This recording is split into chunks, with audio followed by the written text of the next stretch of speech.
Good evening, everyone. We're very pleased to have Professor Peter Barrett, who is going to be one of the respondents this evening, and who has kindly offered to take Patrick Giddy's place. So welcome to another of the IKES launches. And we want to firstly welcome our guest author this evening, Dr. Joseph Noor, who hails to us from Cape Town. He was born in the area of Strand, studied pharmacy at UWC and medical degree at Stellenbosch. He's the CV he sent us was very, very short, and some of us the shortest I think we've had for an author. But that expresses the simple philosophy of life which one can read through some of the writings that he's presented to us so far. His hobbies are running and road running, so my colleague here, Rashad Williams, is going to have some common subject to chat about, who's also an avid runner. On Dr. Noor's left is Yusuf Ismail, the Durban attorney. I've known Yusuf since his first year at varsity at University of Natal, when he was a student enrolling for his BA degree and then furthering on to a law degree. So we're pleased to have Yusuf here, and it was thanks to Yusuf for introducing Dr. Noor to us and proposing that we'd host a Durban launch. And Peter Barrett is in the audience currently, but will join us shortly once Dr. Noor gets into his description. Well, without further ado, Dr. Noor, do you want to come up and speak? Yes, like? Thank you very much for that kind introduction. A very good evening, ladies and gentlemen. Assalamu alaikum, shalom, welcome all. It's indeed a pleasure to announce the release of my book entitled Document X, Direct Evidence of God's Existence, which is on the market now. Now, I'm just going to focus on some key aspects of the books because of time constraints. Can you people hear me out there? Okay, all right. Now, why write a book about proving the existence of God? The first reason that inspired me was when I was a youngster, at least when I attended university, I realized there was an inconsistency with some of my traditional beliefs and reality. I couldn't square some of my beliefs with the natural laws of the universe. And I figured that, if God created the universe and He formulated the religion, there shouldn't be any inconsistency. There should be a unified truth. Secondly, there's a small group of people out there, mainly scientists, that occupy high positions at prestigious universities that claim that God does not exist. And if you ask them why, they say, well, there's simply not enough evidence of His existence. My assumption is that if God existed and He desired that people should recognize Him, He would have placed indisputable signs in the heavens so that we would have no problem in accepting His reality. So where were those signs? Where was the evidence? I dedicated my research to discovering those signs. And the third reason what inspired me is that concerns the majority of people like us. Studies indicate that more than 90% of people believe in or subscribe to a supernatural deity. They believe in God. So we should be living in a beautiful, peaceful world. So why is there so much hypocrisy, so much evil in this world? Moreover, why are people afraid of death? I mean, if we believe in a God and death is going to bring us closer to our Creator, why don't we greet death with a smile? How many of us do subscribe to this kind of philosophy? So, does this reflect some vulnerability in our belief system, that we profess believe in God, but do we really actually believe in God? Are we convinced of His existence? And these were some of the reasons or challenges that inspired me to write this book. Now, how does one prove the existence of God? surely I can't bring God face to face with you. But most of us will agree if God exists, it's a kind of a being that possesses the qualities of supremacy, uniqueness, perfection, and being all knowledgeable. So if I could prove to you that a being exists that has all-embracing knowledge, then I would have accomplished my task. I can then develop the argument and infer his other attributes. So how does one prove that a God exists which has all-embracing knowledge? Now, one way to do this is through Scripture. Now, I've used the Quran.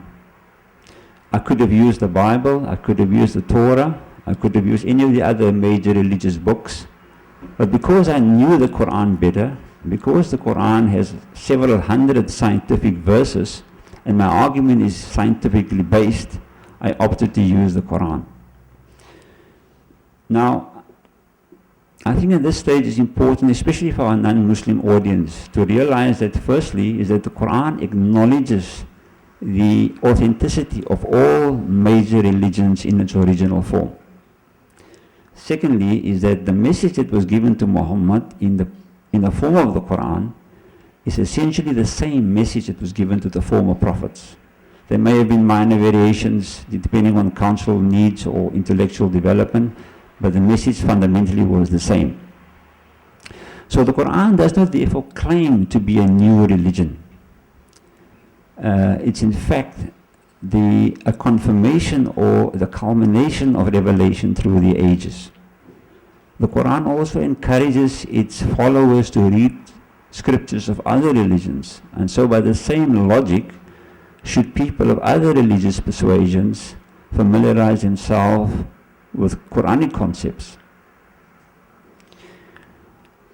Now, it's in this context that people must read my book, not from a restrictive, but from a universal perspective. There's a slight disturbance. Now, let's get back to my original question. How does the Quran prove that God exists? Now, if you study the Quran, you find that one of its miraculous features is that it possesses knowledge of the unknown. It transcends human information. It takes you on this fascinating journey from the beginning of time, the explosive origin of the universe, through the various phases of cosmic evolution till the end of time. It examines the universe, its structure, its functions, its inner working. Now, to describe this journey, to describe the dynamic cosmos, requires intimate knowledge of the various branches of science which underlie these processes. If I can just give you some idea of the concept discussed in the Quran. It speaks about the violent temperatures in the beginning, cosmic expansion, the earlier gaseous phase of the universe, the nature of celestial motion. It gives us a provocative insight into the nature of gravity, discusses Einstein's concept of gravity, the nature of space and time, embryology, features of the DNA molecule, and many more. Now, since such knowledge was non-existent, barely 2 centuries ago, let alone in the 7th century when the Quran appeared, one is driven to invoke some kind of a superior mind to explain these ultra-modern concepts. Secondly, I'm discussing how the Quran, prove the existence of a divine being. Secondly is that the Quran is not silent on any fundamental issue.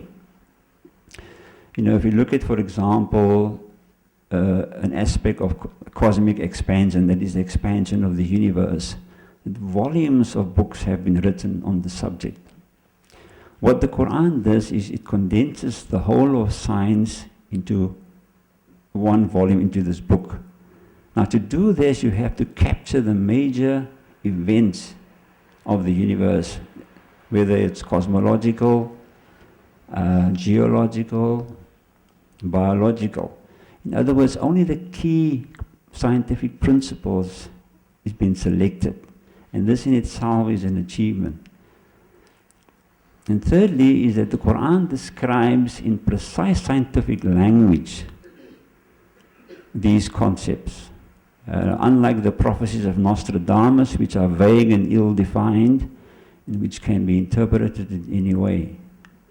Moreover, the book also accommodates new concepts, new meanings as scientific knowledge advances. So the book is never outdated. Now, many scholars, including Muslim scholars, maintain that it's a futile exercise, that you cannot, it's a risky business to use science as a means of proving the divinity of the Quran. They say, science depends on theories, and theories change all the time, may even be discarded. Now, this argument is not valid, for a number of reasons. Number one, the Quran does not restrict, when it discusses a specific subject, it doesn't restrict itself to a particular theory, because theories, as pointed out, may change. But what it does, it lays down the general principles of a particular subject. For example, if you look at the origin of life, the Quran gives us the general outline, how life appeared on the earth. It speaks about the formation of the emergence of living matter from non-living matter. There have been tiny beginnings, a gradual, cumulative, step-by-step transformation from simplicity, from simple elements to more complex elements, to more complex stages. Then it looks at other key concepts surrounding also the origin of life, such as the role of water, that life evolved from water, from the extract of clay, not clay itself, but the active principles within the clay, the chemical constituents within the clay. It speaks about the role of energy processes, volcanic eruptions, and transforming mud. So it gives us a general picture of how life emerged. Surely science is continue to making tremendous discoveries in this field in unraveling the secret of the origin of life. But as I said, the Quran accommodates new ideas and new concepts. The rich Arabic meanings of the Quran. That is why one of the reasons the Quran was, it came down in the form of Arabic language, because of the uniqueness of the language, the vast meanings of the Arabic language accommodate new ideas and new concepts. Now, the second reason is why we can use science to prove the divine nature of the Quran is that if we meet another condition, and that is we must distinguish between theory and established science. I mean, it's been established quite clearly that the earth is more or less spherical shape, and that we live in a sun-centered universe, not a sun-centered solar system, but not an earth-centered solar system. So no new theory is ever going to predict a flat, fixed earth or a earth-centered universe. Now, while, it's been, through the ages, the flat fixed earth theory has been promoted in the Middle Ages. The Quran has already spelled out in the 7th century the oval shape of the earth, as well as its axial and orbital rotation, which shows that we can trust its scientific predictions.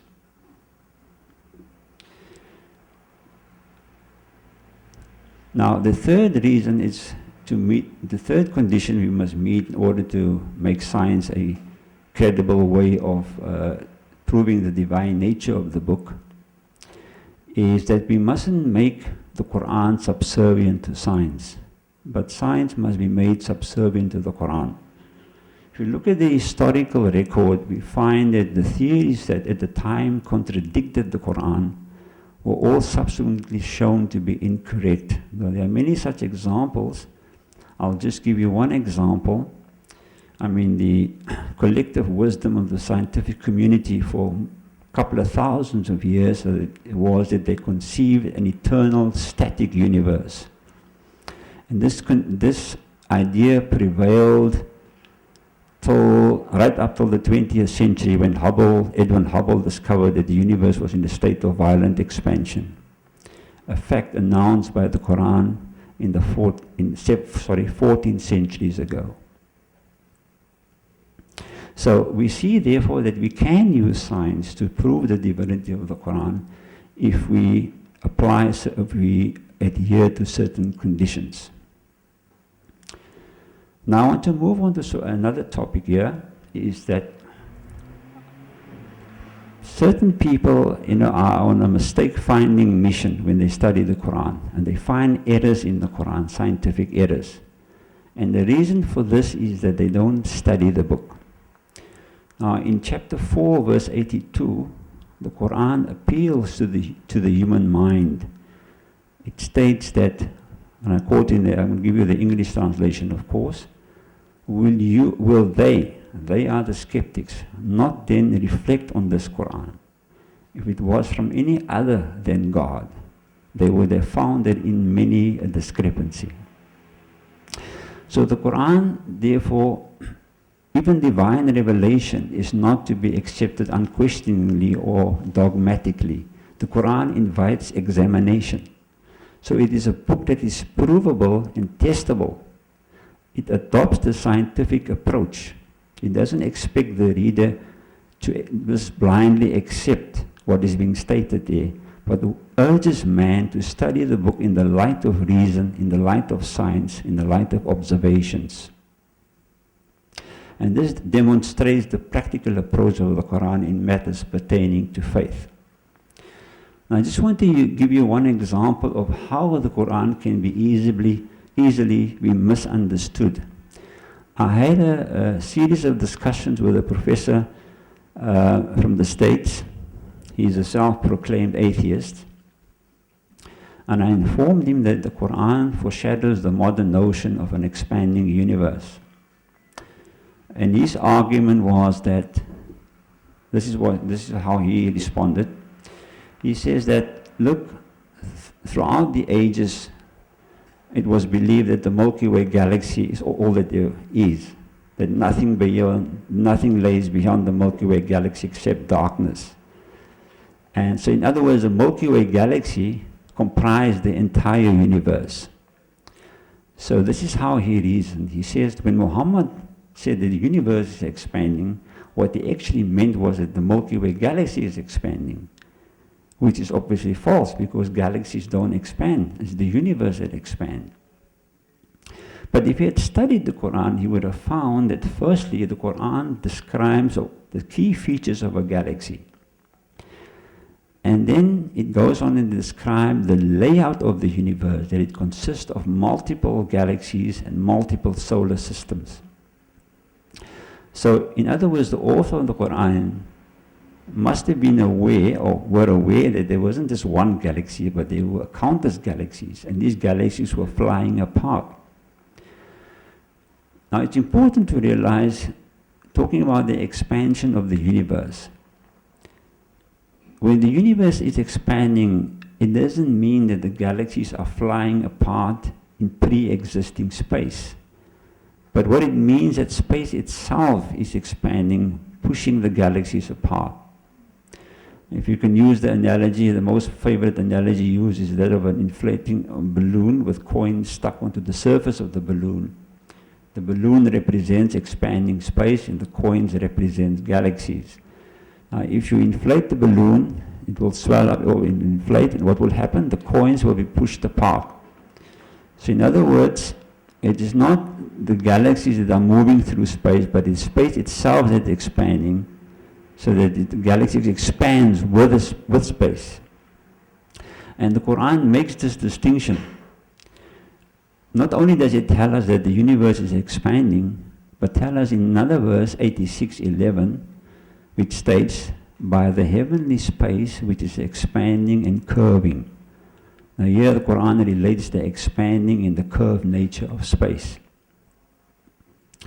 So the moral of the story is that if you want to criticize the Quran, first make sure that you study the book properly.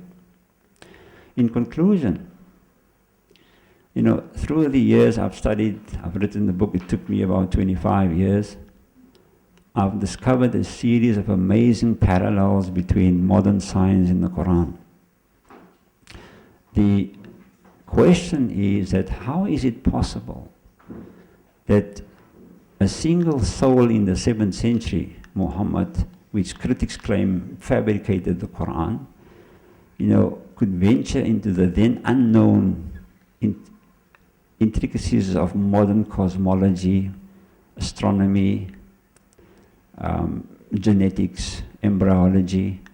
I mean, the chances of him making hundreds of these predictions with 100% accuracy is staggeringly improbable. In fact, I think it's a flat zero. On the other hand, the chances of making absurd predictions is overwhelming. So the supreme test, the challenge would be to test the Quran from a modern perspective and see if it withstands the rigors of the modern scientific method. I have applied this test myself several times, and each time the Quran has emerged triumphantly. So the wealth of data contained in the Quran has no human explanation on the time of the count, on the count of the time interval during which these truths were formulated. So weighing up the evidence, there remains only one explanation consistent with the facts. And that is, Muhammad was advised by some superior intellect, and God therefore exists. I thank you for your time. Evening, ladies and gentlemen. I'm glad to have a microphone because my voice is actually quite soft, and I've been coughing a lot as well. I hope that won't get in the way. I'm standing in for Patrick Giddy, very much at the last moment, and I'm not sure that I can give a really coherent response. I do, first of all, admire Joseph Noor for the sort of the idea, the project that he's carried through in many ways very successfully.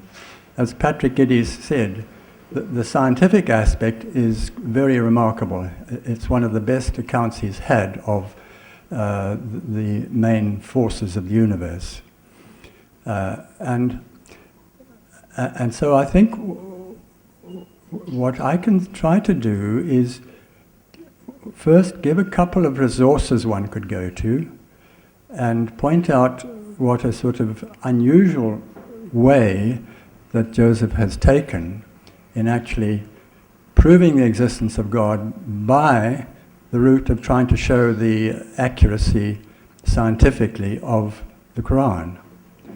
Now he's probably in a very small minority, I imagine, in Islam in choosing that way. I mean, one of the resources that I could turn to is a book that's used very much as a textbook in England called God, Humanity and the Cosmos. It's quite a good thick textbook with questions in it and so on by several authors. One of them is a Michael Negus, who I think was a biologist, but also trained in computer science and Islamic studies. And he wrote a chapter which gives a good overview. And he quotes towards the end a Muslim scholar called Al-Hashimi, writing in 1981, "There can be no doubt that the Quran is not a book of psychological, scientific, geographical, or cosmic theory. It is essentially a book of guidance." Now, I think that's a key point. And there are creationists on the Christian side who want to use the Bible as a book of science, as a book of cosmic theory. There's some very hard-line ones there. And it's not only the creationists of this century. If I go back to a position taken by a leading Anglican scholar in the middle of the 18th century, very conservative about Scripture, and he rejected Darwin's theory vehemently as contrary to Scripture, and his way of putting it was like this: The Bible is none other than the voice of him that sitteth on the throne. Every book of it, every chapter of it, every verse of it, every word of it, every syllable of it, where are we to stop? Every letter of it is the direct utterance of the Most High. The Bible is none other than the Word of God, not some part of it more, nor some part of it less, but all alike, the utterance of him who sitteth upon the throne, faultless, unerring, supreme. Now, there may be creationists and others in both religions who would take that sort of view. I think where I come in, I'll just add one other thing that Patrick said in respect of Joseph's work. Having liked the science enormously, he, as a philosopher, would say he felt it needed some philosophical underpinning. That is, how do we know? That's the title of a conference I went to by the European Society for the Study of Science and Theology. How do we actually know things? And that raises the question of how human beings, how the brain works to relate to what's out there. There's a very fine work by a certain Stephen Mython at the University of Reading in England called The Prehistory of the Mind. And he, perhaps in a fairly inspired way, has put together, it must be very difficult to try to know how the early hominids began to think. What were their cognitive processes like? He concluded that in the early hominids, there were three separate intelligences in the brain. One for dealing with the world of nature around them, one for dealing socially with their fellow beings, and another to do with technical aspects. But as the brain developed, this is the whole business of evolution that Joseph has talked about. He talks about the development of consciousness as the species developed, and there came a time of what they call cognitive fluidity. The three separate ways of thinking in the brain began to merge together and give it much more subtlety, and the ability eventually to begin to think abstractly and symbolically, and to use metaphor and so on, and to develop language. And so that is a very powerful way that we as human beings have to relate to our world in a way far beyond one imagines our fellow hominids, say the chimpanzee. And I picked out one thing on that aspect of the book. I just managed to look for a few minutes into the latter part, and apart from his reference to the God spot in the human brain, which I think, I imagine many people in the neurosciences would be a bit skeptical about. But what was I going to say? Yes, I think where he comes to a point called the soulless man. Man does not have a soul as a separate entity in the body. It seems to be not essential, and maybe he can pick up on that point. I think in the kind of thinking that I've been in touch with, the soul is not something specially breathed in, as perhaps suggested in biblical language, but rather that it's simply the outcome of this very powerful cognitive ability to imagine. The gift of imagination, for some writers, is what gives us human beings, makes us in the image of God, imago Dei. It's that gift, because if you look into the nature of God as evidenced around us in the world, in the creation, it seems that there's a very great imaginative aspect as to the divine attribute. And that's one of the great gifts we have. And it's because we have this power to imagine and to therefore to think deeply into the other person's position that we have the power to relate. And so in this terminology, the soul is that which enables me, it's the real me, the heart of me, that enables me to relate to other such me's.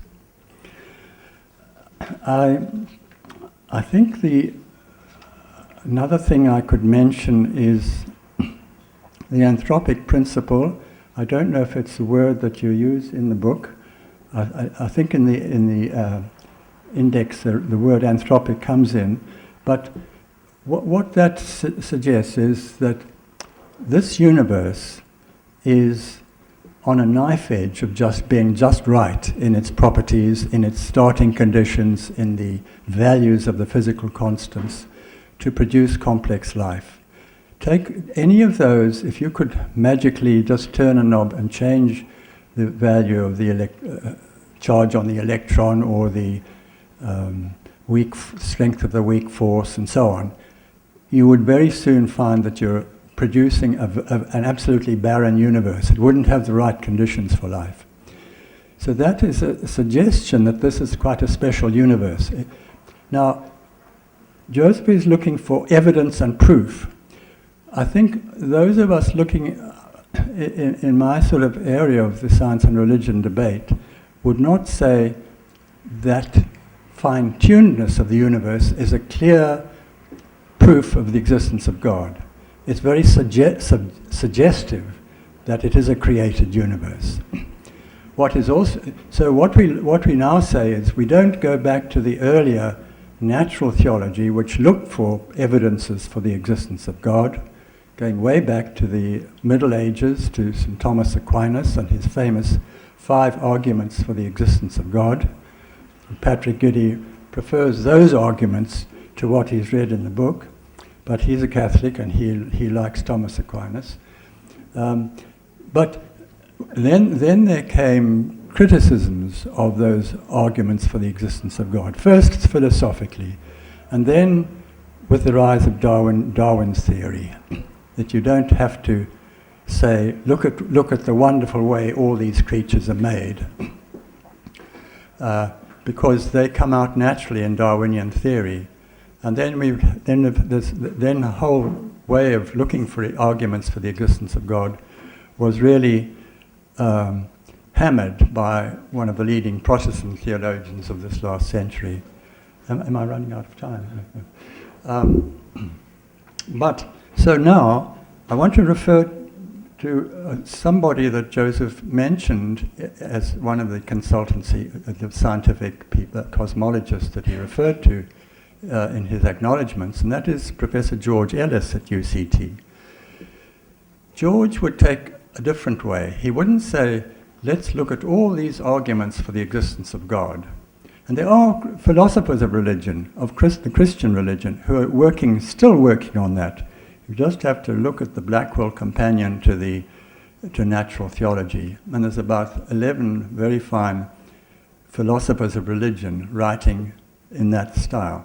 But the other way to do it is to say, all the way through, nobody really believes in God from that sort of basis.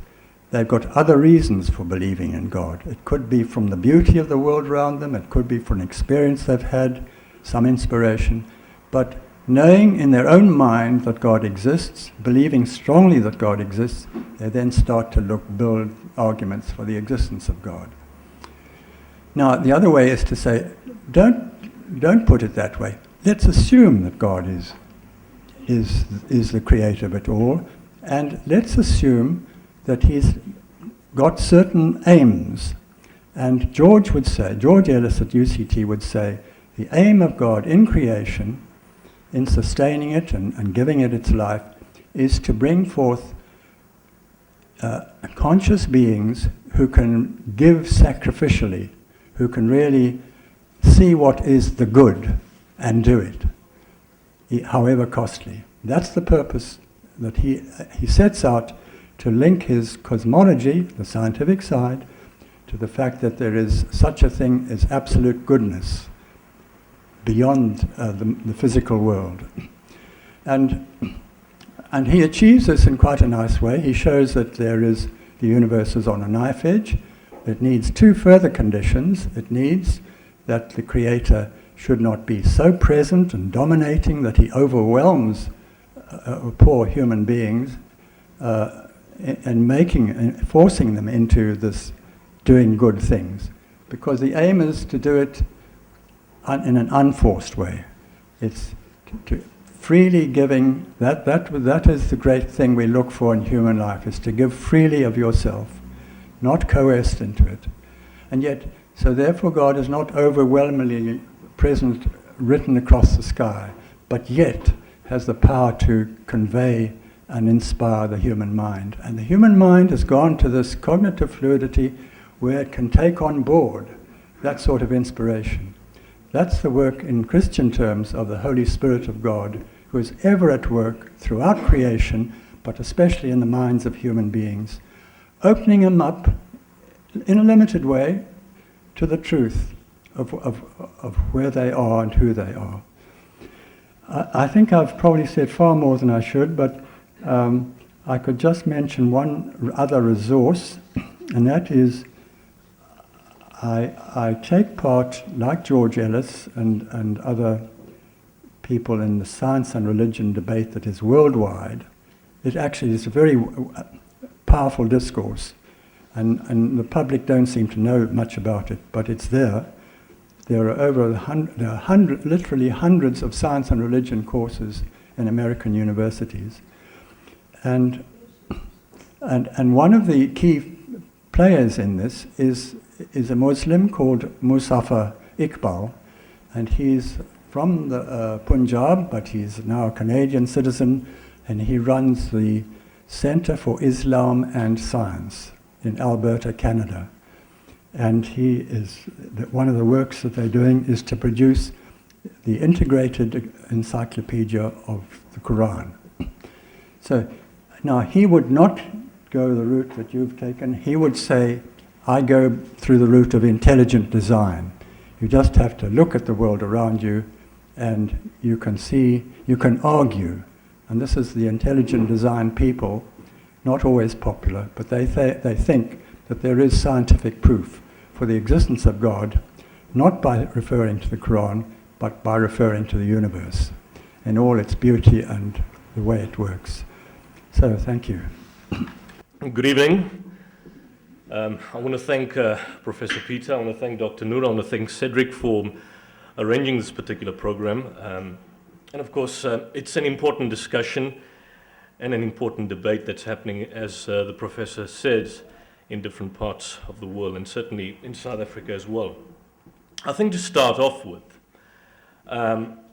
one of the things that people sometimes have, or the perception that people have, both people who accept, we could call them believers in inverted commas, and disbelievers or atheists in inverted commas, doubt that the existence of God can be demonstrated or even argued about. And I think basically many of them believe that discussions about the existence of God or the fact that he exists around here in most instances is reduced to philosophical arguments. Now, I'm not a scientist.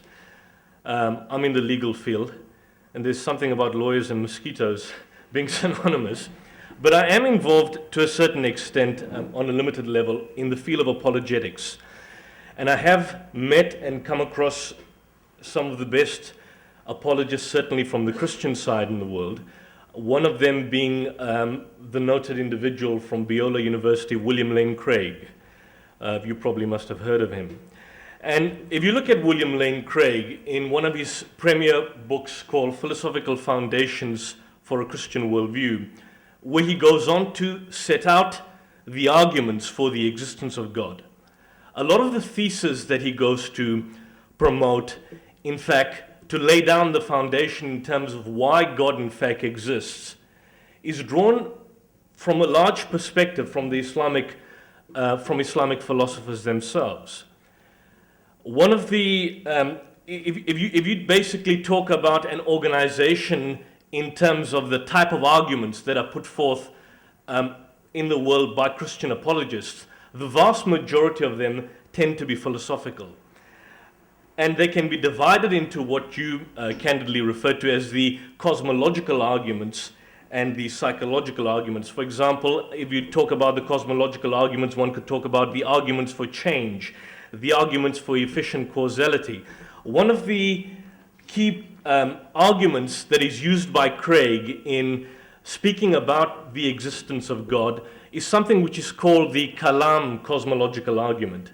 Kalam, coming from the Arabic word, literally means speech, and something which draws from the works of Al-Ghazali, who was one of the classical scholars in Islamic history. And basically it goes on to lay the foundation, in a sense, that whatever begins to exist has a cause for its coming into being.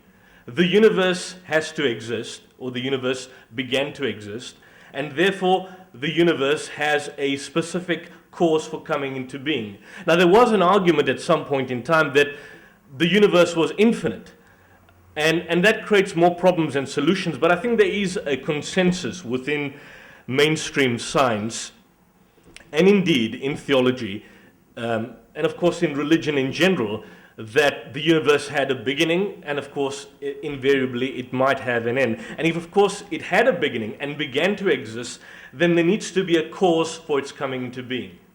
Now, all these arguments that are put forth are philosophical arguments, are arguments in terms of which people will reason, will rationalize.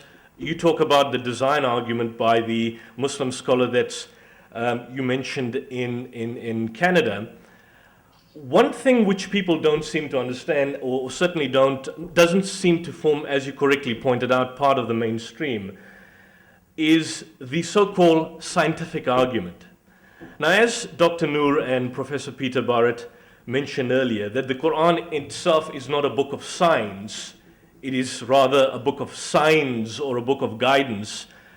But there are aspects within the Quranic text which lends itself to a scientific worldview and basically leads individuals, people like us, to question then what are the implications, or what are the implications for us as individuals when we basically examine and come to such conclusions. I will accept the fact that Dr. Noor's book, Document X, is not necessarily mainstream consensus within the scientific worldview, or even within the Islamic worldview. But I might add that the so-called originator of this type of argument was not a Muslim. It was a Frenchman, an individual in the 70s by the name of Maurice Bucaille, who came up for the first time when he was commissioned by the Egyptian government to conduct certain tests on mummies that were discovered in the Valley of the Kings. He wrote a book called The Bible, the Quran, and Science. And what happened was, having examined certain passages and verses in the Quranic text and drawing direct comparisons with discoveries in modern science, he found a remarkable congruence between the two. And his work, in a sense, we could call him, in a sense, the godfather, if you like it, of discussions about scientific facts in the Quran. I would agree with you that it's not a mainstream perspective, but indeed it's not something that has necessarily come from the Muslim mind to sort of vindicate his position that this is the book of God and so you need to basically believe in it. It comes from particularly a non-Muslim source, if one could call it, from that perspective. So I think Document X moves away from the traditional arguments that apologists use in proving the existence of God by appealing to facts which in many instances could be viewed as direct and more to the point. If you look at George Sarton in his book, the celebrated book Introduction to the History of Science, Volume 1, page 17, he says, from the second half of the 8th to the end of the 11th century, Arabic was the scientific and the progressive language of mankind. Now, this begs a question, why? Was there something special about the Arabs? If you look at Arabian society, as some would argue even today, it was an inherently tribal society. It was a patriarchal society. It was a society where people, for example, would trample or infringe on the rights of others. And then suddenly, you find from this backwardness in the Arabian desert, it was as if, in the words of one historian, Thomas Carlyle, as if the sands of the Arabian desert were transformed instantaneously into a magical gunpowder, and from that you have the development of the various philosophies and the European Renaissance and so on. So this begs the question, why? Or why is it that you have a society which was nomadic, which was tribal, which was patriarchal, which had no concept of right or wrong, and suddenly, from the 7th century onwards, there seems to be this evolutionary development. What caused that spark? Or what led to the progress in science during what some would say were the dark side or the dark ages of Europe? And looking at the perspective of Document X, one could only come to the conclusion that it is, of course, the text which was available to the Arab society, the Quran. Arabians in general are viewed or described in the Quranic text as an ummi nation, meaning an unlettered, an illiterate community. And so the Quran was, in a sense, the first book which created this, from this inertia to this global spark, which subsequently led to the advancements that were subsequently made, and of course to the belief in the existence of God. Now, to just give you a practical example or demonstration of some of the aspects that you can find in Document X, and I don't want to obviously belay this session any further, but you look at something called the creation of the universe, which was alluded by Dr. Noor and of course Professor Peter Barrett. The creation of the universe is explained by a widely known phenomenon called the Big Bang. And basically what scientists would say, through experimental data gathered by scientists, the entire universe was initially one whole mass, what they would call the primary nebula. Then there was a Big Bang, or suddenly an explosion. And all of a sudden, you find this expansion and the creation of course, the solar system, the galaxies, the sun, the moon, etc. Now, on the very basic level, on the very generic level, if one has to, for example, open Surah 21 verse 30, chapter 21 verse 30, the rhetorical question is put forth, do not those who disbelieve, or those who disbelieve in the existence of God, or you could extend it to the atheists, see that the heavens or the firmament and the earth were joined together, and the word is used as one unit of creation before we clove them asunder, and the word in Arabic is used as kanata rotkan fafataknahuma. Now, someone would say, well, look, this gives an indication that if the theory of the creation of the earth was that there was a massive explosion from which you get the galaxies and the planets, and here you find a particular passage in the Quranic text which gives you or lends credence to that idea or that happens, then it basically raises two questions. And the first question is, how is it that an unlettered Arab living in the desert 1400 years ago should pronounce a statement on this particular fact, which was simply glossed over for 1400 years, up until the discovery or the idea when scientists first came and propounded the Big Bang Theory? What are the implications from that? And one could obviously go on further. If you look at the fact that science tells us that initially, before the creation of the galaxies, there was gaseous mass, or there was smoke. The celestial matter, the initial celestial matter in the universe was smoke, gaseous state. And yet you find in Surah 41, chapter 41, verse 11, moreover he comprehended, referring to God, in his design the sky, and it had been as, the word is used, is dukhan, which is translated as smoke. And this is a translation which is not updated to make it conform with the findings in modern science.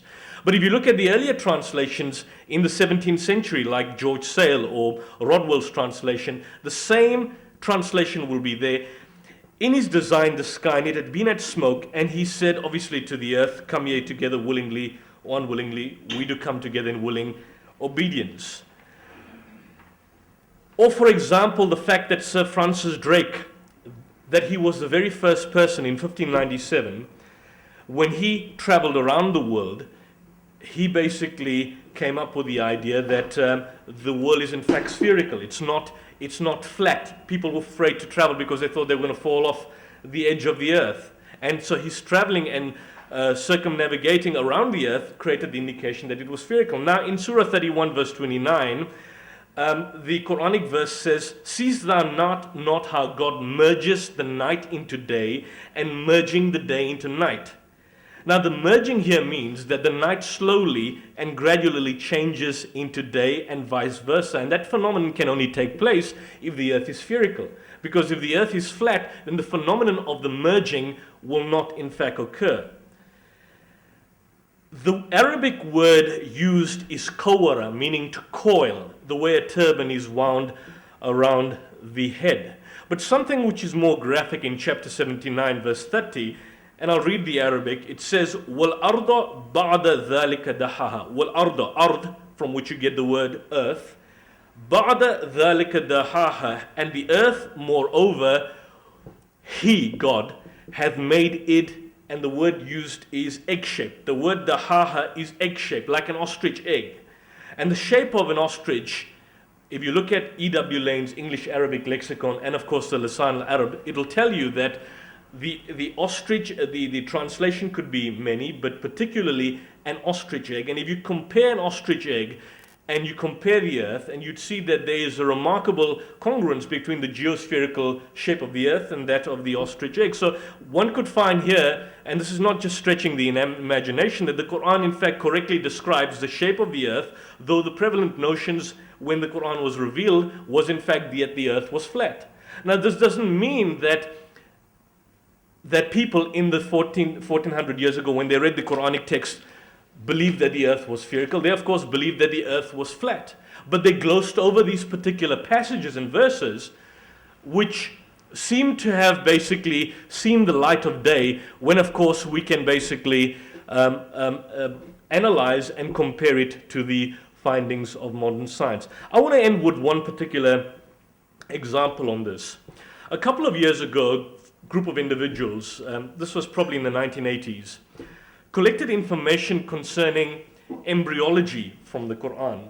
It was done by an individual called Abdul Majid Zandani, and they approached an individual who was a professor of embryology and the chairman of the Department of Anatomy at the University of Toronto in Canada. I believe he's Professor Emeritus today, Professor Keith Moore.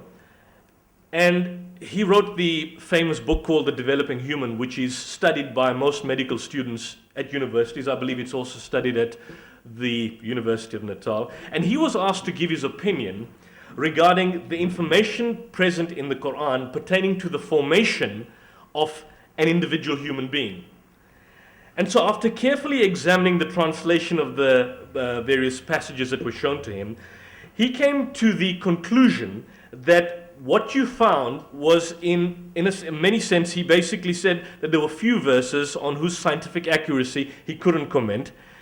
He couldn't say whether the statements were true or false, since he was not aware of the findings in science and, of course, of the implications of the verse. But one particular passage was in Surah 96, verse 1 to 2, which was the first verse of the Quran, or the first chapter, which was a commandment to the Prophet when he was, the Islamic belief, given the message. And the declaration was proclaim, read, instructing an unlettered man. We believe that the Prophet was unlettered. In the name of thy Lord who created man out of an alaqa. And the word alaqa, again, you look up E.W. Lane's English Arabic lexicon, is translated as a leech-like clot.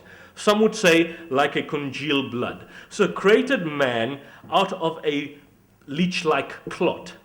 And he had no knowledge, Keith Moore had no knowledge about whether an embryo in the initial stages in fact appeared like a leech. And so what he did was, under the utilization of a powerful microscope, he basically compared the embryo at its early stages, and he compared a leech And what he found was that there was a remarkable congruence between the two.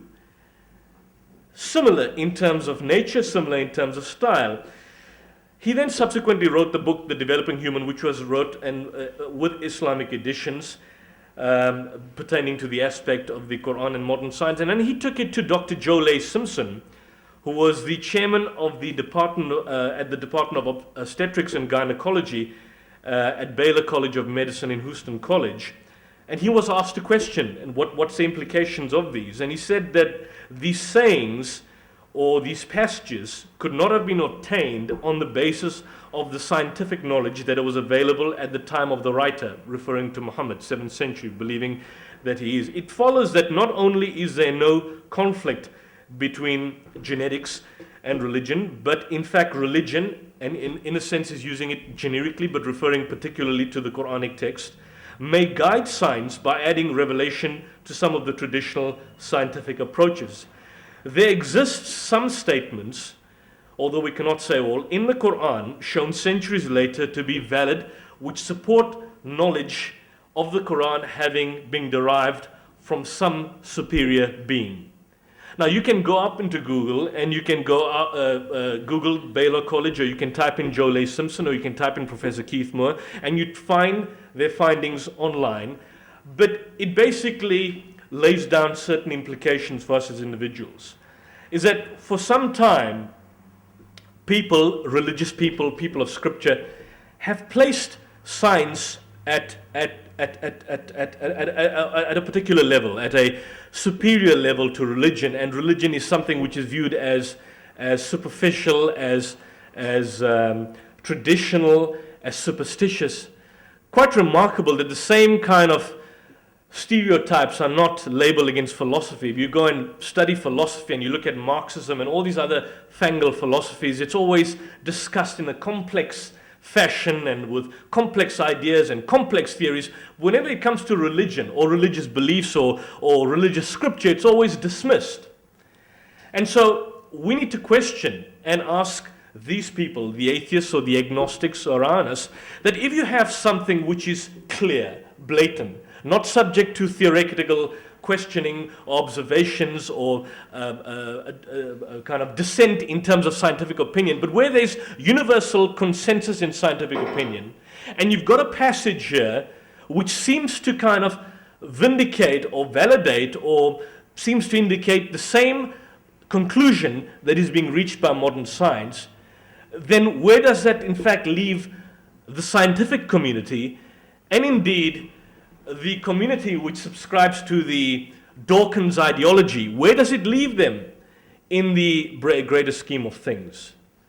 Certainly one could adopt a position of ignorance, of knowledgeable ignorance, of vilification of religion, based in many instances on perhaps the practices of people who subscribe to such beliefs. So, for example, if you look at the touchstone of theology, which we would call, Muslim would call Surah Ikhlas, chapter 112, verse 1, say, meaning proclaim, He is God, the one and only, God the eternal, the absolute. He does not beget, nor is He begotten, and there is none like unto Him. In other words, anything that you think of cannot be Him, or as the Quran would say in another passage, He comprehends all, but is beyond comprehension.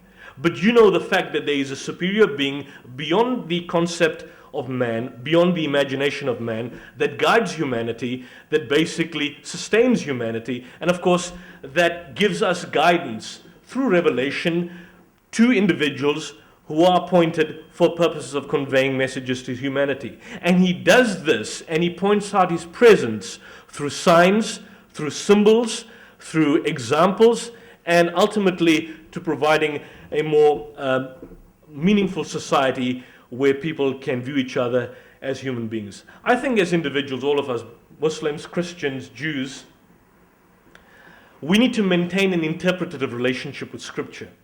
If we do not maintain that interpretative relationship with Scripture, then we totally decontextualize ourselves and our faiths from the rest of society. It's only by going back to our faiths and going back to our Scripture and analyzing what they say and what they indicate and what they purport to suggest in respect of the existence of God, in respect of the role that humanity should play, then we would basically be able to make some form of meaningful change in society. And hopefully, of course, with the scientific community and the atheistic community coming together as individuals for the greater benefit of humanity. One of the reasons why atheism, and certainly not particularly in Europe, I mean in South Africa we are very conservative in many respects, but in the United Kingdom, where there's an inherent secular liberalism, why atheism and the works of Dawkins and Christopher Hitchens have been so popular is that in many instances it has been viewed as a legitimate rebellion against orthodox forms of religion. And I think one could say that with all forms of faith. If you look at Catholicism at its higher level, or religion in general, anything which has a structure, anything which becomes an artificial construct, be it the crazy mullahs in Afghanistan or Iran, or you've got the all-powerful church which determines how to lead your life. Atheism is viewed as a legitimate rebellion against that. And I think if individuals like us, people who don't claim to be particularly experts on faith or purported experts on faith, go back to our texts, make a meaningful engagement with our religious texts, try and use the facts and maintain a constant interpretative relationship with the source itself, we'll be able to create a more harmonious and meaningful society. And I'll leave you with that. Thank you. This idea of proving the existence of God as like a scientific project. So what I don't get is, maybe from some of the other speakers, but not from you, was, well, what is God? Because surely you have to put a proposal to determine whether it's scientifically validated. So, you know, I mean, not everybody has the same view of God. And also there was this, like, other religions. Not all religions are theistic. So that's the one point is, well, you know, what is the description or what is God, that then you can try and find something, scientific verification. Then the other thing is, well, the idea that there's something in the Quran that reflects reality, which we wouldn't have expected to be known then. Well, again, there are other religions that are not necessarily theistic, which would also, well, you could have some mystical revelation, some psychic knowledge of how the world is, but that doesn't necessarily prove that was God. Now, if we have some understanding of what you mean by that. It could just be a naturalistic, psychic, revelation of what's really out there by some other kind of means. And also is what I picked up from your website was this, that you want a naturalistic argument, a scientific-like argument. You don't want, and some of the other speakers mentioned this, like you don't want this idea, the Prophet said, that God is so overwhelming that you can't be free, and so you can't look at the world naturalistically like science. And so you say on your website you're not looking for miracles, but this idea that there's a revelation sounds like a miracle. So why isn't it that every day people have these, all of us have these insights and whatever, that it's obvious? It's not obvious to everybody. So that in a way is kind of asking for something miraculous. To say that science, which doesn't, although different scientists might have different opinions, science doesn't use the concept of God. It's not parsimonious.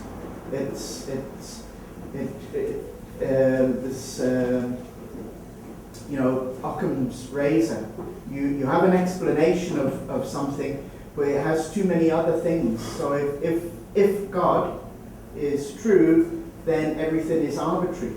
everything in reality can change at any time. How does that help us? Well, first of all, is that I cannot, we cannot, according to the Quran, I can only go according to the Quran, that God is unlike His creation. He is not even, you cannot even perceive Him in a metaphorical sense. Of course, we can discern His activity in the natural world. We can say He has certain attributes, like I said in my introduction, that He is all knowledgeable, He is all powerful, He is everywhere, He is omnipresent.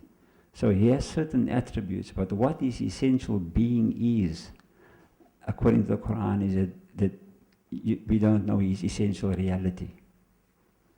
We can only, as I said, describe Him in terms of His attribute, but what He is in actual fact, the essential being, according to the Quran, is beyond human understanding, He is unknowable in that sense. Then your other point that you make is that about psychic revelation, look, I don't deny the fact that, if you look at scientists like Einstein, has made great, was a visionary scientist and make, marvelous predictions. But those predictions could still be explained in terms of intellectual brilliance. And if you look at the Quran, on the other hand, the predictions is far more powerful and far more ahead. It transcends human information. Because if you look at the history of science, it's an independent chain that when the scientists came up with some idea, a new idea, it was always as a result of other scientists working on the same subject. So Newton said that, he was a visionary because he stood at the shoulders of other visionaries. So there's this independent chain.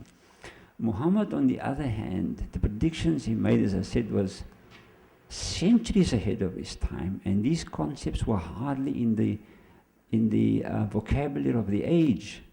Think of it. A man in the 7th century, no education, talking about space-time, talking about concepts such as the Big Bang Theory, talking about gravity, talking about embryology. And man is always, is fallible. Despite the fact that Einstein made these great predictions, also it was intellectually, he was dead wrong when he conceived a static universe. So Muhammad, as far as I'm concerned, my studies show that there wasn't any scientific mistake is unthinkable, because if he was advised by a superior intellect, then there should be no mistakes, because God is the all-knower. He knows His creation best. So I don't deny what you're saying, that they obviously are visionaries, but they still could be explained in terms of, as I said, brilliance, or maybe he had a special mind. But divine revelation transcends human information. Nobody can make a prediction that is, beyond the knowledge of the world. It has to be within that, what people know. And then people seem to get the book. My book is about science. Now the Quran doesn't talk about science only. The Quran is a book of guidance. It guides us in all spheres of activity: intellectual, moral, spiritual, educational, political. I've just concentrated on the scientific aspect. It doesn't mean that I don't believe in the philosophical aspect, but I try to keep the book as scientific as possible, because that is my field, and that's what I concentrated on. But it doesn't mean that I do not believe in the other philosophical aspects of religion. Why would God have waited so long till the 7th century to tell somebody that the earth is round? Why would he not have told, say, Moses or Jesus or something? Why would he have waited so long just to explain a simple thing? By the way, it's not flat, it's round. It's a book of guidance. Surely it would have been useful a lot earlier. Yes, no. The second point is, I've heard the word faith mentioned here twice only. But not as a basis for belief in a superior being. I don't know if there's some biological basis for faith, a scientific basis for faith, but I've not heard it connected to the love of God. Okay, your first question is that, I don't know if you heard in my introduction, where I said that the message that was given to Muhammad is essentially the same message that was given to the former prophets. So, those scientific messages which were disclosed to Muhammad was also disclosed to the former prophets. That is the Quranic position. So all those, if you look at, at the Bible, for example, you find God speaking about creating the world, so the Quran, adopts a similar view. You find in Western black civilizations, a description of white dwarfs, which is a stage in star development. How they attain this knowledge, we don't know. But the most logical explanation is they must have also received divine guidance. And like Muhammad received these scientific messages, they received the same messages.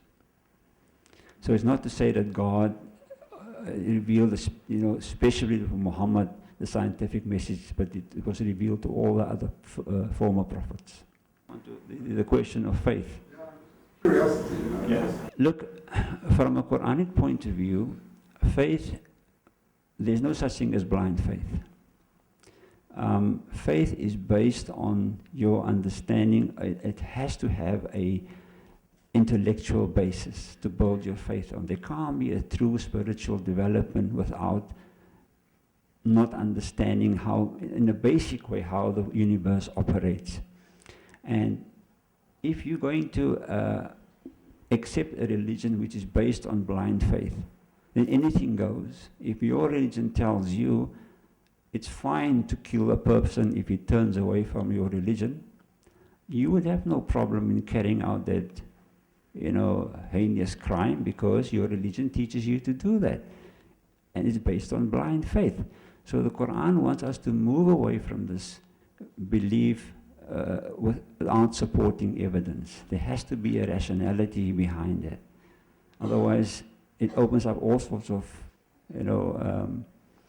things that you can, it gives you a license to do anything you want to. Just a quick comment, and I think it's important to note that the passages in the Quran which kind of suggest some sort of congruence with scientific facts are incidental. So you never had a case where the Prophet came to his people and said, look, these are the scientific facts in the Quran, so this basically proves I am a prophet of God. That was not the aim or the purpose of the Quran, to say, look, this is effectively a scientific book, and so you have to believe that I am the word of God. And so the argument from the other side that what about people who are engaging in some sort of inspiration from some sort of psychic philosophy or whatever the case is, and are propounding theories, the difference is that more often than not, propounding perhaps philosophical views and theories on how the world is created and how the universe developed, or the origin of the universe or the origin of man, seems to be an end in itself. And so the scientific facts in the Quran are not an end in itself, but are purely incidental. And as I pointed out earlier, that these so-called congruities between the science and the Quran was not something which an individual Muslims pointed out, but something which is pointed out by a Frenchman. I'll just end with a quotation made by him in the book, The Bible, the Quran and Science, which obviously dates your book by about, 40 years. And the Frenchman says, the above observation makes the hypothesis advanced by those who see the non-existence of God, or see Muhammad as the author of the Quran as being untenable. He says, how could a man from being illiterate become the most important author in terms of literary merit in the whole of Arabic literature, which there were no Arabic literature prior to the Quran? How could he then pronounce truths which today can be viewed of a scientific nature that no other human being could possibly have developed at that time, and all this without once making the slightest error in his pronouncement on the subject? And I think that's the implications that are being basically presented tonight. Whilst you have the book fundamentally as a book of guidance, there are passages here, incidental though they may be, which basically then begs the question, who is the source of this? Where does this come from, if not from the all-knowing Supreme Being? Good evening, everybody. I realize I'm standing here among some very well-educated and great professors, and I'm not a great professor, but I have always enjoyed reading the Bible. And I cannot say I know about Islam, because I don't. But I can say I believe I'm a tolerant human being. And there's another point that struck me during your discourse. It was the fact that you kept saying they couldn't possibly have known at that time. They couldn't possibly have known in that century. I count that as nonsense. Absolute nonsense. Because it's like a youngster here growing up, and this youngster will say in 40 years' time that we knew nothing. I promise you. Because that's what they're already saying. If you say to a person, excuse me, where's Winter Street? They'll say, oh, it's right on the other side of town. They won't know. Now, you just remember, well, I believe, you can tell me if I'm wrong, that this book of Islam also comes from way back. Does it not give credence to the ancient prophets? Does it not give credence to Abraham? Credence to Enoch? Credence to Noah? If it gives credence to Abraham, does it tell us that Abraham overlooked Sodom and God sent 3 angels, 3 messengers? One was God, and with them was another 2. And Abraham pleaded with God and argued with God and said, Lord, who am I to argue with you? Because I'm only dust, I'm only clay. But if there are 100 good men in Sodom, please save Sodom. And he went down to saying, if there are only 10 good men in Sodom, please save Sodom. And the Lord promised him, if I find so much as 10 good men in Sodom, I will save Sodom. And then, according to the Bible, now I don't know what it says in Islam, according to the Bible, and the Lord stayed with Abraham while the other 2 went down into Sodom. And in Sodom, they found it what we call today sodomized, because everybody there was practicing loose permissive sex, and particularly homosexual sex, to so bad an extent that they said to Lot, give us that man who went into your house. We want those people. We want to have our pleasure with them tonight. Right or wrong? Does it say that in Islam? Yes or no? I just want to know. Then what happened? Okay, out came the angel and he blinded them, and they couldn't find the door. Now you are telling me that science was not hidden there in Arabia. You are telling me that the Magi who followed the star didn't know about astronomy. They knew about astronomy. They knew about everything, and we lost it. We lost it somewhere, and maybe it was all lost when Julius Caesar burnt down the great library at Cairo, in Alexandria. We don't know when it was lost, but it certainly was lost, and possibly it was lost because man likes following ignorance. What does it say in the Bible? Probably says in Islam. The light shone in a darkness, and the darkness comprehended it not, because darkness does not want to comprehend light. And today, who is God? The condom. Right? No, I just want to say that Islam there's a verse in the Quran that says we make no distinctions between any of the prophets. So they're all highly regarded in the Quran, all the prophets. This wonderful prophet Muhammad, he was able to gather all the sources of wisdom back to give it to his people, because I understand in history that he had a despair in his heart when he saw his Arabic people lost in the desert, and they were drunkards, and they were wild people, and he felt so desperate. And the only person who helped him was a woman who was 20 years older than himself, and he married her, right? True. Good. And she brought out his intelligence, and she helped him, and she supported him, and she made him the great prophet. Sodomy. We're not discussing. Whole argument given by the atheists trying to argue that God doesn't exist. To me, the biggest problem lies in the artifice that is the modern university, where they're actually trying to claim that they're the only ones who have reason, and they're actually trying to say that faith alone is based on whether you have a reasonable intellect, and if you're an intellectual, therefore you will take marks, you'll take these sort of things, and then you will decry everyone else. And the whole modern university, for me, is actually almost based entirely on, I suppose, the boot camp project, the study of language, criticism of, I suppose, the idea that the only thing that is relative is that there isn't anything that exists or anything that we can understand or know. So what I would say in response to what's been said, not necessarily just by the lady here, but too many of the universities for too many years have got away with this lie themselves that the Christian church is this Catholic church. Generally, what they do, what they just is sort of beating and flogging a dead horse. In this case, their own intellectual arrogance.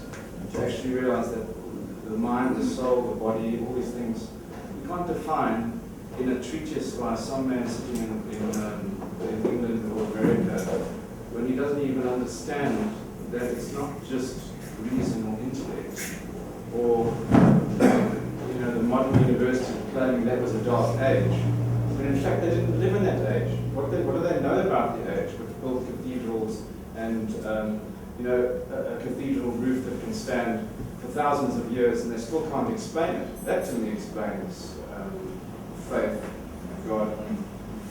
Actually, the attack of the modern university on the very idea of truth, which relates to the Quran, relates to the Bible, is an attack against civilization, an attack against reason itself. Because what they're doing is they're destroying society by their very willful attack on common sense.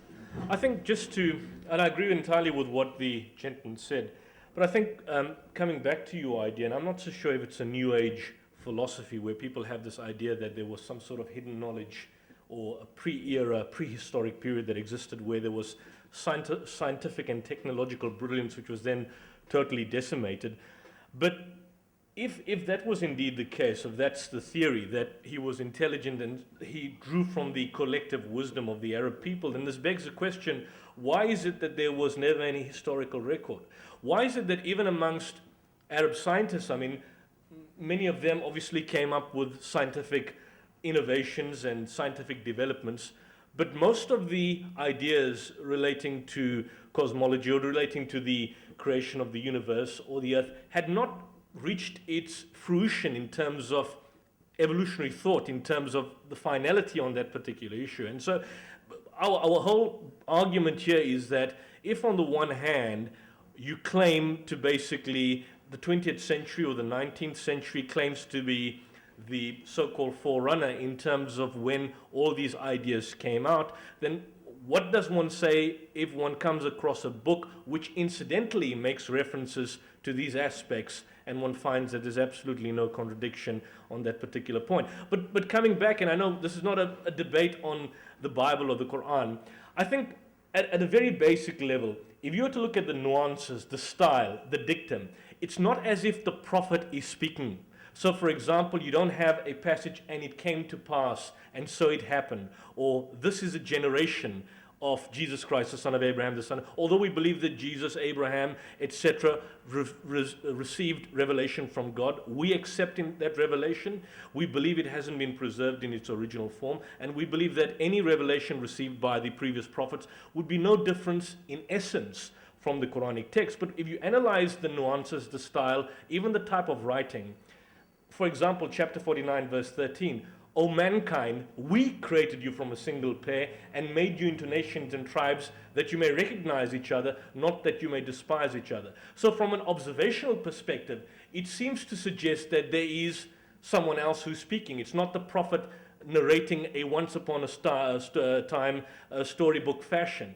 So even if you're an atheist, even if you're someone who don't believe in the existence of God, you will at the very least have to concede that the style of the Quranic text is as if God himself is speaking.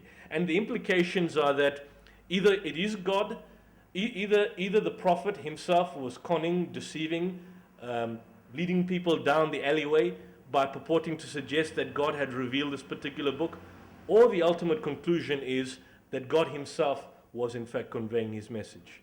And of course the choice is left to humanity to discern and decide. Sorry, I thought I was left at his. What about Genesis? It tells you I sex can understand your delight as a scientist when you find in the Quran things that confirm modern science. But what worries me is that there could be a tendency among perhaps fellow Muslims that if they can't find something in the Quran which modern science is pointing to, they're going to then refrain from giving their life's work to researching that thing. In other words, your line of thinking is in fact going to hamper Muslim scientists because they're always going to look in the Quran. Oh, so did the Quran say this about viruses? Did the Quran say this about... but they don't do that in their research. Yes, but it is a little bit worrying, so that's one thing that worries me. However, I don't come from the scientific discipline. I come from literary criticism. And it's been my delight all through my reading life to appreciate the textual criticism of the Bible. As with any other text, I love to know the context in which it was formed, who were the other people living at that time who thought in that way. And I feel disturbed, not as a Christian, but as a person who reads a lot of literature, when I come across a book which people claim has no intellectual hinterland. You're almost forbidden in Islam from trying to find who were Muslims' colleagues, who were Muhammad's colleagues in this thinking. Who were the other people who thought like that at the time he wrote the Quran? And you can't do this because of the Muslim doctrine that this book is entirely, every word of it, inspired. So I'm just giving a reaction to that. Because I think many Christians would not regard the Bible in the same way. We, on the whole, have had to live with 2 or 3 centuries of textual criticism. And my question is, where can I find that kind of textual criticism of the Quran? I've got 2 or 3 copies of the Quran at home, but I'm still looking for good textual criticism of the Quran. Textual criticism is happening presently at the School for Oriental and African Studies. It's happening at, for example, it happened at Al-Azhar University for a particular point in time. It's happening by the Center for Christian Muslim Understanding at Georgetown University. I think one of the problems why textual criticism of the Quran came so late as opposed to the textual criticism of the Bible, which began with the documentary hypothesis and the Wellhausian theory in the 19th or 20th century, is because of the fact that Muslims or the classical Muslims were not in opposition to rational findings in science, to rationality, to the idea of reason in faith. And you had that stringent bulwark where basically it was taboo, like in the case of Galileo. Anyone who made a pronouncement that was in conflict with the church, that was viewed as having committed blasphemy, that was ostracized, that was totally eliminated and ostracized from society. And so the documentary hypothesis or the development of biblical textual criticism was a direct response to that. We never had that in the Muslim world. In fact, one could argue that textual criticism of the Quran predates the textual criticism of the Bible, and that in fact began with the Orientalist discourse, in fact going up to as early as the 11th century, by polemical writings, which were basically commissioned by Pope Urban II subsequent to the Crusades. And you find that in European writings, there seems to be a litany of works from the writings of Dante, for example, to the polemical translations of George Sale, to the translations of Rodwell of the Quran, where there's been this incessive, and I would say in many instances, polemical attack on the Quranic text, which there were no fatwas or any sort of responses or reactions placed against these people. And even within Muslim society, within traditional Islamic theology, the great scholar Imam Ghazali said that no one has believed unless he has doubted. In other words, doubt is a very fundamental part and parcel of your belief system. The Quran, in fact, asks you and challenges you. It says, do they not consider the Quran with care? If it is not, then you would have found therein many a discrepancy or many contradictions. In other words, the challenge is that if this book is not what it purports to claim to be, then go ahead and dismantle it.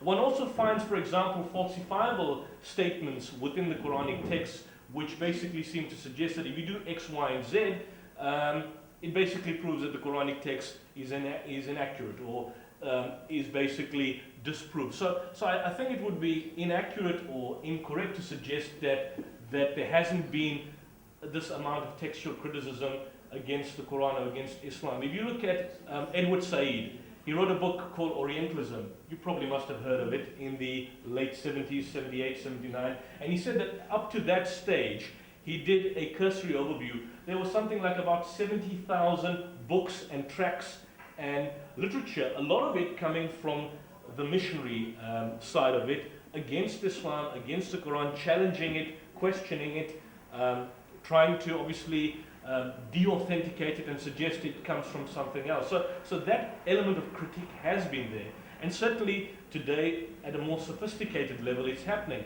I'm not so sure if you're familiar, for example, with Tom Holland's latest documentary that's come out in the United Kingdom. What Tom Holland goes on to suggest is that the Quran was a development over a particular period of centuries, dating from the 8th, 9th, and 10th century. But you find more often than not that this type of scholarship draws particularly from fringe, historically revisionist scholars like Patricia Cronin, like Michael Cook, and so on, which doesn't form the mainstream of the modern scholarly community. I think the consensus within the Quranic scholarly community, and that is studies committed at Birmingham University, at the School for Oriental and African Studies, and the United States, is that there seems to be a consensus that this book, at the very least, came from one man. Although they do not believe that it comes from God, obviously they will not give that particular credence, but they believe it emanates from one man, not from a series of men, not from a multiplicity of sources where you can get a merging of different ideas. It comes from one man. And that has been the consensus for the entire 20th century, and simply seems to vindicate the Islamic position that the Quran obviously comes from the Prophet, but it's a revelation received from him. If I had time to sort of follow this up, you're saying here is a statement from the Quran. It shows this or that, the expanding universe or something like that. Now, how do you make how believable is that correlation to you? If you had a range of different people, a jury, you might find that some would say, oh, if they already believe at the heart of Islam, they might give it a 90% correlation. If it's someone more neutral, they might give it 30% correlation. See, if you see something like Einstein's theory of gravity, of relativity, when anyone who knows the mathematics comes to that, it just blows their mind away. It's so right. Now, when you take one of your statements and say that try to match this scientific discovery, I don't think, unless you're already predisposed and looking for the correlation, I think you'd find it difficult to make that point. That's my guess, because when science develops, it comes up with very surprising things. It surprises the discoverers. And there's no I suppose that's one statement, is how do you match the many statements you've made, and you've said, look at this, or how this predicts this latest discovery. I think that the other thing is whether the God you believe in really wants you to be that way, or whether he wants you to be contextualized and using you as an earthen vessel just to show things in your context, not to predict what science is going to do 2,000 years ahead. I think it's hard to get from your Quran statements. I wish there'd be more time to show how the convincing comes to you, how you become convinced that this Quran statement matches this scientific discovery. So I don't want to dwell into that, go into that now. It's something I could talk to you afterwards. Yes. But I don't want to hold up other questions. You want to ask a question? I'm a born again Christian. I'm not really familiar with Islam, but I'd like to know which God is the Quran referring to. But don't Muslims believe in Allah? And my question is, which God is the Quran referring to that created the universe and life? Well, as I explained to you, the Quran refers to the same God that's the Quran revealed, the same message I said before to all the other prophets. And that same God that revealed the message to Muhammad also revealed the message to the other previous prophets. So I suppose when I'm speaking about God, we are speaking about the same God as you believe in. How do you know it? Well, if there were, the Quran says if there were other gods beside. The Quran says, you claim that there is independent evidence from so-called scientific facts which are in dispute. We don't know whether the universe is expanding. There are lots of models that do not expand at all. But let's suppose, then from this, for some mysterious inference, it comes out that there is God. You owe us a story why it's one. My view is that there are 62. One was nicknamed Shiva by some people. One was called Joe. One was called something else. For the record, the Sodomites did not engage in homosexual sex. This is an outsider. What is the uniqueness proof of this? Well, if you look at the universe, there's a unity in the universe. There's a unity in the universe which reflects. Give me a chance. Constant fight with two gods. One is good and one is bad. One was nicknamed satanic influence and one was named good influence. There are two. They keep annoying all the time. You have an explanation? Well, are you saying God enjoys, there's a one God enjoys doing a good and another God enjoys? I'm just saying, I don't know whether there is one. You claim you have this great flash of insight that all these people, Abraham and Muhammad, blessed his name, and probably someone else, all receive revelation from a single source. There is a very peculiar, strange fact. It's truly strange that all this happened in a desert country that's extremely small, southern Mediterranean. I don't see why no one is ever picked in central Sri Lanka. No, that's incorrect. That's incorrect. Oh, there are no camels there. No, there are no camels, number one. Number two, the problem is, you owe us, remember that people who actually look at this thing, sometimes the so-despised university people had an idea. After the 5 ways of Aquinas, there is an entire treatise because he's worried, and he's seriously worried.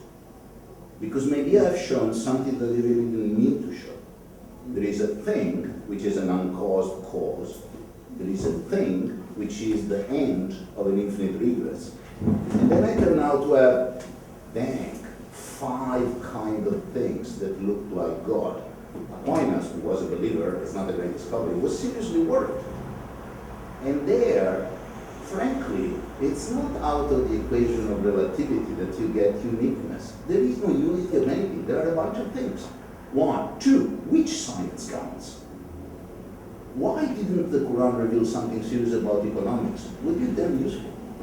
About who? It does have economics. You want to know? Yeah. Well, it does have not economics. It has an economic theory in terms of which would obviously be against the capitalist enterprise and egalitarian society. But just to focus on one point, I want to speak in sound bites. How is it this idea that only people in the desert, that seems to be the thesis, get these so-called mystical revelations, but that's not the Quranic thesis. Again and again you find, for example, passages in the Quran, and I'll just give you the English translation. There never was a people without a warner having lived amongst them. And again, and to every nation did we send a guide. And the argument seems to be consistent that if the Supreme Being, whoever he is not partial with regards to his material blessings, his food, his shelter, why should he be partial with regards to his spirituality? And I think... I want to get clear. I have nothing against desert people. I actually love them. No, I didn't say that. But the thesis seems to suggest... Desert people myself, so relax. It sounds strikingly strange to me that never this alleged God went in the center of the Amazon and revealed something. No, that's not true. That's not true. That's not true. Because if you look at all nations throughout history, including the Incas, who engage in the human sacrifice, or the Amazonians, or what?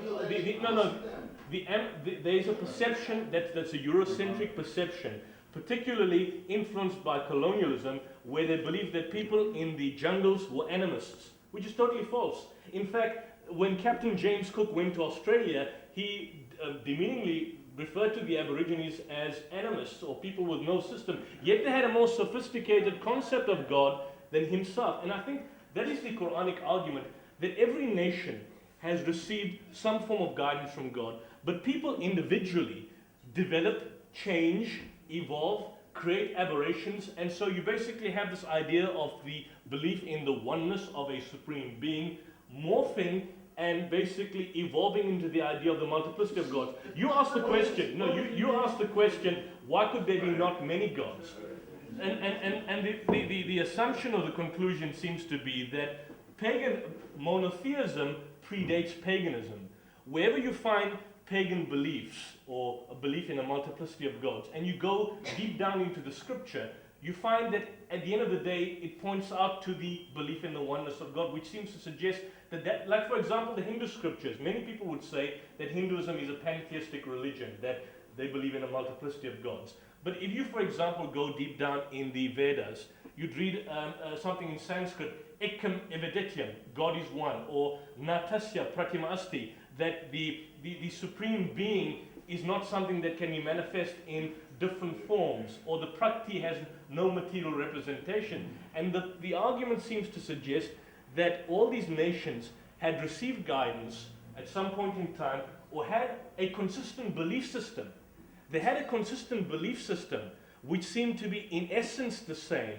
And these people then evolved and changed the ideas. Like for example, we as Muslims would believe in Jesus, we'd believe in Abraham. But we do not, for example, say that the New Testament, for example, is that original revelation that was revealed to Jesus, although fragments of that revelation may be there.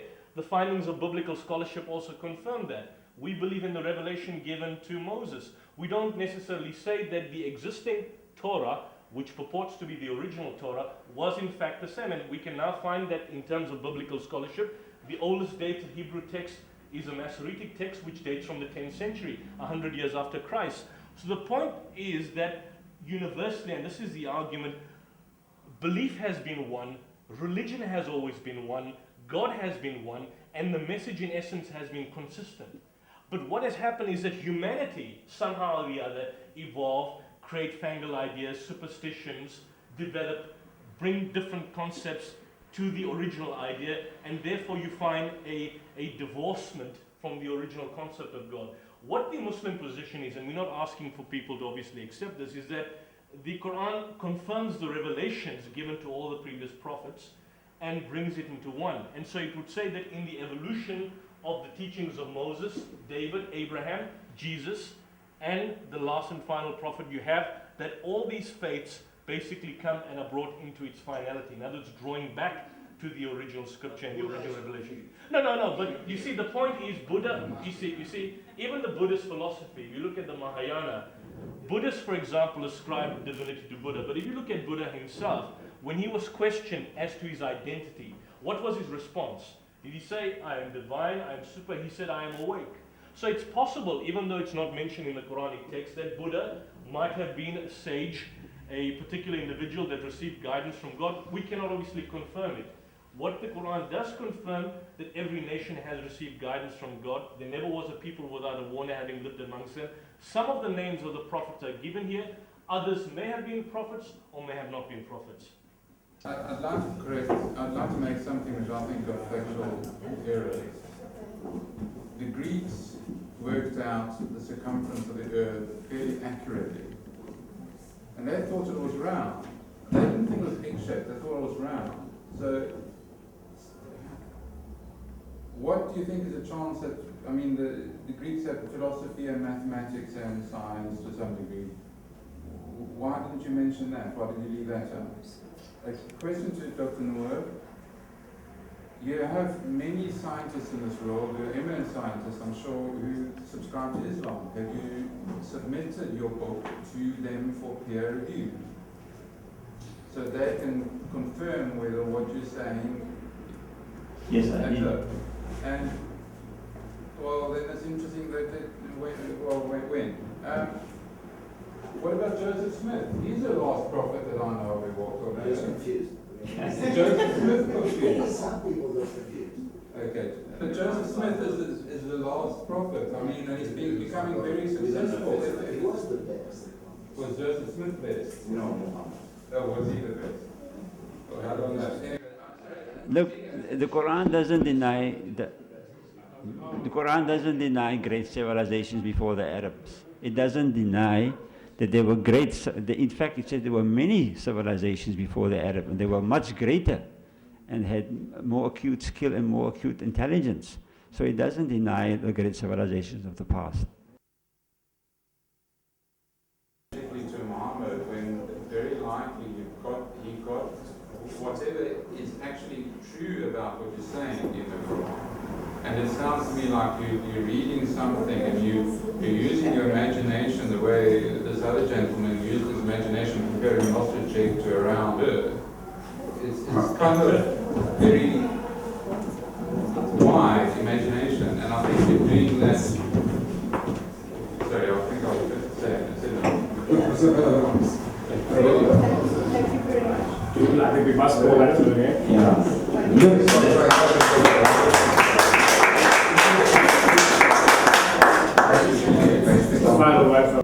Just if you look at it, when the Quran discusses a particular subject, it doesn't just make one or two statements, it makes several statements. So, for instance, if it speaks about the expanding universe, it speaks about the violent temperatures in the beginning, then it describes the universe at a later stage as merely hot, which means the universe has moved from intensely hot to hot, which means that the universe is cooling. And we know expansion also causes cooling. So you always have this verses supporting one another. You know, you can't manipulate the verses to suit your own needs. The Quran doesn't allow you to do that. It doesn't. The moment you attach a meaning to a verse, which is not the intended meaning, you'll find contradiction. You'll find principles laid down elsewhere will contradict you, which will force you to reinterpret. Everything. So what's going to happen though? You must know that it has been revealed to you in this step. So what is the game? It wasn't revealed to him. What he was pointing out was that's another question. It wasn't revealed to him. There is, and I think what he's bringing out is certainly his research. But there is a parallel study happening in different parts of the world. And my only concern is that why is it that there is this inherent bias? Like, for example, you mentioned the Greeks. I'll just end with these two things. In universities today, you are taught that the first mention of man in flight was someone called Roger Bacon, who drew the flying apparatus, and Leonardo da Vinci conceived of airborne transport. Yet you find that Ibn Firnas of Spain invented, constructed, and tested a flying machine in the 800s, and Roger Bacon learned of flying machines from Arabic references to Ibn Firnas' machine. The latter's invention antedates Bacon by about 500 years. So the point I'm trying to say that even in terms of the discoveries that you find here, the creation of the modern clock, for example, is said to have been done by in Milan, in Italy. Yes. Yet you find that a variety of mechanical clocks were produced by Spanish Muslim engineers, both large and small. They were transmitted to Europe through Latin translations of Islamic books.